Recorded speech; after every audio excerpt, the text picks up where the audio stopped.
The Ed Martin era at the Department of Justice is over. I know it's going to surprise you. This is a guy who represented the J6ers. Here's a guy who couldn't get confirmed to be U.S. Attorney for the District of Columbia. And so the Trump administration put him in a newly created position about the weaponization of government, and he appeared outside Letitia James's home wearing a trench coat like he was Columbo. It was just a matter of time until he imploded, and he has. Let's discuss. I'm Dave Ehrenberg, former state attorney for Palm Beach County, aka the Florida Lawman here on Substack. Thanks for your support. Hit the subscribe button if you haven't done so already. Share with a friend, leave a comment below. Ed Martin has been a Trump loyalist. He is also extremely controversial. And when he was appointed to this new role of weaponization of the government to be in charge of prosecutions of James Comey and Letitia James and all of Trump's enemies, well, it was just a matter of time until it was going to be over.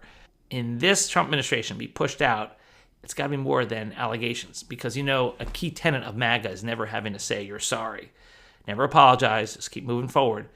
But here, he was pushed out.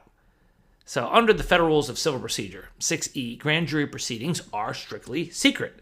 It's not a suggestion. It's a bedrock principle of the law. I mean, we keep these things secret to protect the reputations of people who are investigated but not charged, and to protect the integrity of the evidence. So if a prosecutor uses grand jury material as a political weapon or handles it carelessly to push a narrative, well, they aren't just breaking a rule, they're potentially committing a crime. CNN has reported that Martin's departure was accelerated by a review that found he was coloring outside the lines of grand jury secrecy.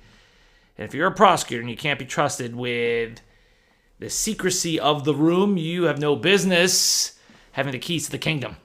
So this is a fundamental lack of understanding of what the job actually is.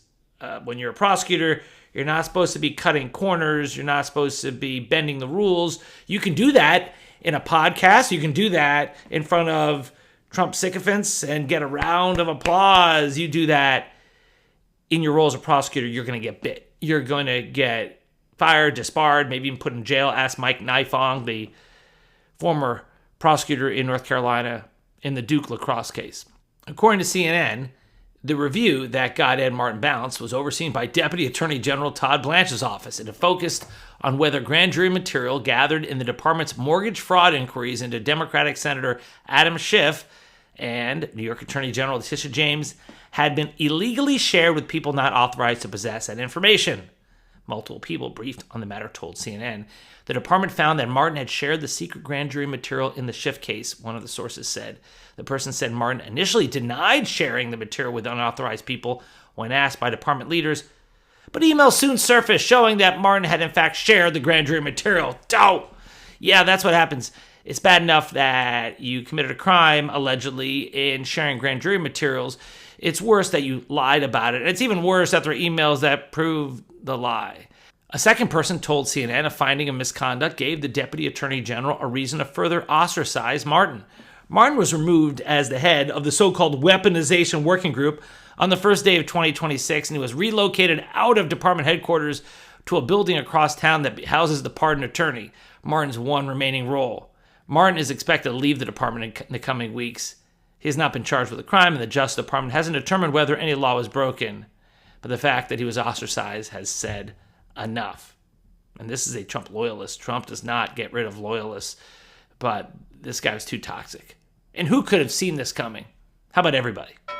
So that's the latest. I'm Dave Ehrenberg, a.k.a. the Florida Lawman. If you like this video, hit subscribe. Thanks for getting us now to over 6,500 subscribers. Appreciate your support. It's still free, so share with a friend, leave a comment below. Love reading your comments, and I will see you next time.